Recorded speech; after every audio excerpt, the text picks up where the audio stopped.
இன்றே டவுன்லோட் செய்து உங்கள் ஃபேவரட் ஷோக்களை என்ஜாய் பண்ணுங்க. நீ சாப்பிட்டியா? ஃபுல்லா சாப்பிட்டியா? ஓ சாரி, நீயும் சாப்பிடணுமா என்ன? இல்ல எனக்கு சாப்பிடலாம் வேண்டாம். இப்போ நீ தானே சொன்ன எனக்கு பசி இல்ல மனசு இல்ல, ஆனா அம்மா கொடுத்ததும் மொத்தத்தையும் சாப்பிட்டிருக்க. என்ன சாப்பாடு கொடுத்தது மாம். அப்ப சாப்பிட்டாகணும்ல. அவங்க மனசை கஷ்டப்படுத்த கூடாது. நான் சாப்பிடலன்னா அவங்க கஷ்டப்படுவாங்க. அவங்க ஃபீலிங்ஸ் ஹர்ட் ஆயிடும். உன்னால எப்படி இப்படி எல்லாம் இருக்க முடியுது ரிஷி? என்ன? எல்லாரோட மனசையும் நீ ரொம்ப நல்லா புரிஞ்சு வச்சிருக்க. எல்லாருக்குமே மரியாதை கொடுக்கற. அம்மா முன்னாடி எனக்கு சப்போர்ட்டும் பண்ற, சமாதானமும் படுத்துற. எல்லா உறவுகளையுமே நல்லா மெயின்டைன் பண்ற. அது ஒரு ஆர்ட். அததான் ஆர்ட்னு சொல்லுவாங்க. அண்ட் என்கிட்ட ஒரு எக்ஸ்பர்ட் இருக்காங்க. அவங்க தான் எனக்கு இதையெல்லாம் கத்து கொடுக்கறாங்க. யாரு? நீ. நானா? நீதான். நான் விளையாடல, இதான் நிஜம். உன்கிட்ட இருந்து தான் நான் பல விஷயங்களை கத்துக்கிறேன். அது எப்படின்னா, ஃபார் எக்ஸாம்பிள், நீ எப்போ உன்னை பத்தி யோசிக்காம மத்தவங்கள பத்தி, மத்தவங்களுடைய சந்தோஷத்தை பத்தியே யோசிக்கிறல்ல, இதையும் உன்கிட்ட தான் கத்துக்கிட்டேன். அப்படிலாம் எதுவும் கிடையாது. சரி, இதெல்லாம் விடு. உனக்கு ஏதாவது ஸ்வீட் வேணும்னா சொல்லு, நான் உனக்கு பண்ணி தரேன். இல்ல வேண்டாம், இப்பதானே ஸ்வீட் சாப்பிட்டேன். என்ன சாப்பிட்ட? இதோ இப்ப நீ என்ன பாராட்டினல, இதுவும் ஒரு மாதிரி ஸ்வீட் டிஷ் தானே. வயிறு ஃபுல்லா ஆயிடுச்சு. தேவைப்பட்டா இன்னும் கூட நீ என்ன கொஞ்சம் பாராட்டலாம். அதிக ஸ்வீட்னஸ் உடம்புக்கு நல்லது கிடையாது. நீ முதல்ல போய் ட்ரெஸ் சேஞ்ச் பண்ணிட்டு வா. இல்ல, நீ கொஞ்சம் என்ன பாராட்டிட. அட போய் ட்ரெஸ் சேஞ்ச் பண்ணிட்டு வா. ரிஷி.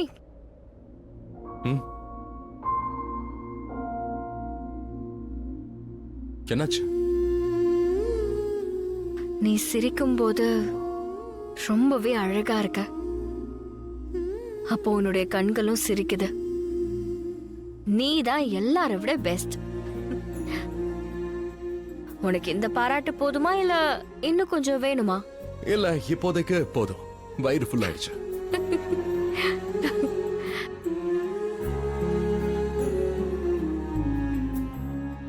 கடவுளே, இவனை எப்பவும் இதே மாதிரி சந்தோஷமா வச்சுக்க. என்னோட ஆயுளையும் நீ இவனுக்கே கொடுத்துரு. ரிஷி, ரிஷி.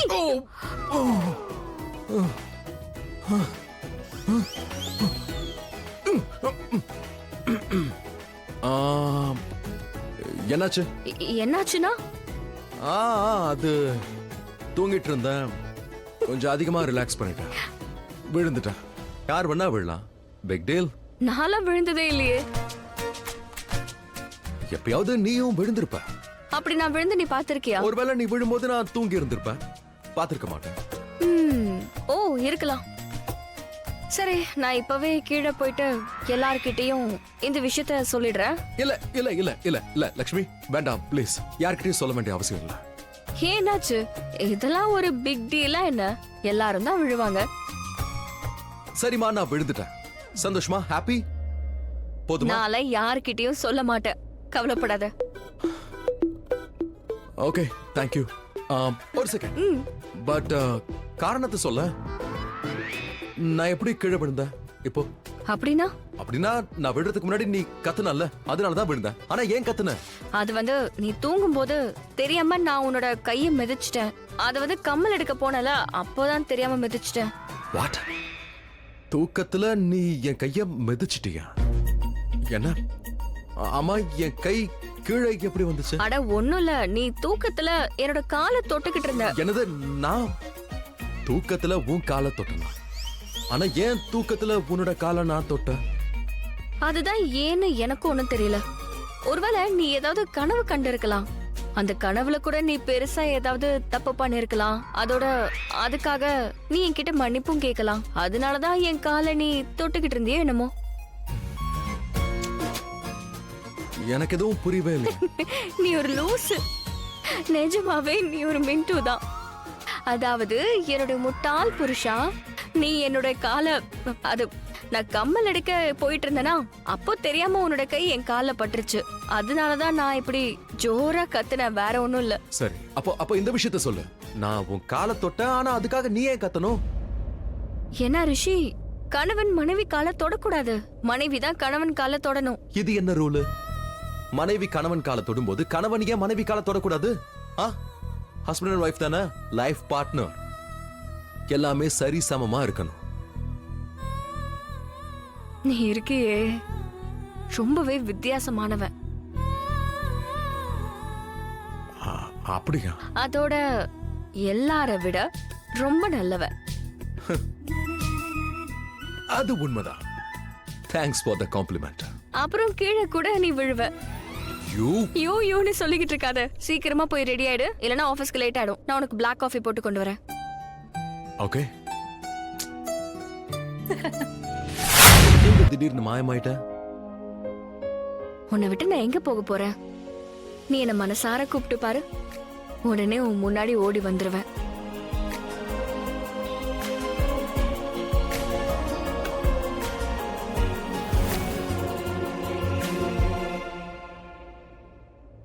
ரிஷி அங்க நின்னுட்டு என்ன பண்றான்? ஏன் இப்படி நிக்கிறான்? போய் பார்க்கலாம்.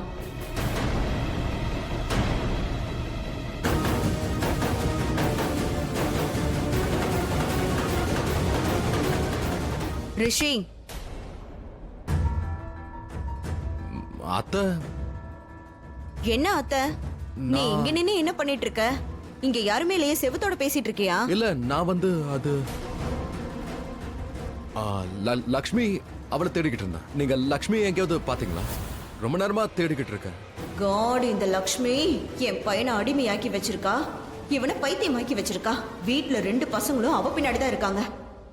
நீங்க லக்ஷ்மி எங்கேயாவது பாத்தீங்களா? இல்ல ரிஷி, நான் அவளை எங்கேயும் பார்க்கல. நீ அவளை எதுக்கு தேடுற? உனக்கு என்ன வேணும்? ஏதாவது வேணுமா?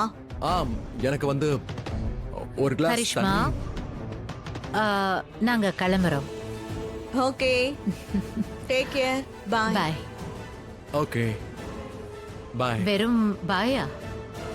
ரிஷி, நீ எப்பவுமே டிராப் பண்ண வருவே இல்லையா? இனிமே வரமாட்டான்.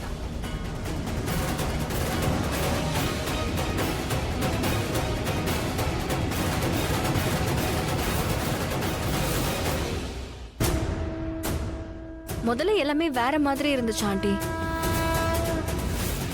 அப்போ ரிஷிக்கு என் கூட கல்யாணம் நடக்கல இல்லையா? முதல்ல ரிஷி ஏதோ ஒரு உறவுக்காக மலிஷ்காவை டிராப் பண்றதுக்கு வருவான். ஆனா இப்போ ரிஷிக்கு அந்த மாதிரி உறவு இல்லையே. ரிஷிக்கு இப்போ கல்யாணம் ஆயிடுச்சு. அப்புறம் நான் தான் ரிஷியோட மனைவி.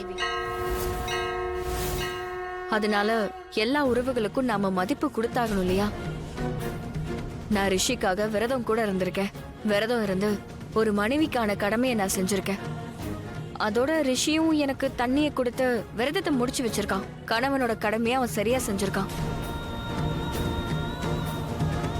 இந்த மாதிரி உறவுகளுக்கு உங்களை மாதிரி பெரியவங்க மதிப்பு கொடுத்தா நல்லா இருக்கும்.